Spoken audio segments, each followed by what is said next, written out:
এই হিউমিকিং আপনারা যদি ব্যবহার করেন তাহলে এই উপকারগুলি পাবেন।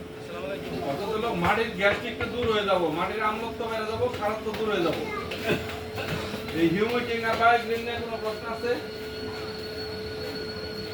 কোনো প্রশ্ন আছে?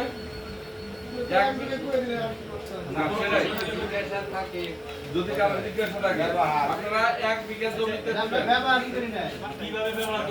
এটা আপনারা সারের সাথে, অর্থাৎ হলো প্রথম যে চাষের মধ্যে যে দেন তখনও দিতে পারবেন, আবার যখন আপনারা সার দেন কখন 20-22 দিন।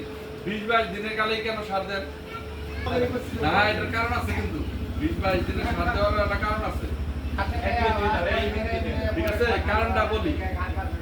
এই 20-22 দিনের মধ্যে সার দেওয়ার কারণ হলো আপনার এই সময়ের খাবারটা খাইয়া, অর্থাৎ হলো 40 থেকে 45 দিন বয়স পর্যন্ত যে কুশিটি হবো, এই কুশিটি কার্যকারী কুশি হবো, এই কুশিটি শিশু ধান পাবেন।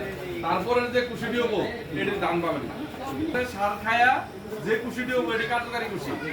দেখেন বারান্তর সময় দেখেন 60-70টা কুশি থাকে, কাটপার গেলে কয়টা থাকে? 20-22টা, 15টা, 8টা। 8 দিন ধরে 2টা ধান বাড়াইছে, কতটা ভুল হয়েছে না? ঠিক করলাম না ভুল করলাম? তাহলে আপনারা 20-22 দিনের মধ্যেই আপনারা এই সার দিয়ে দিবেন। ঠিক আছে, আপনারা এই হিউমিকিং আর এই বায়োগ্রিন দিয়ে দিবেন।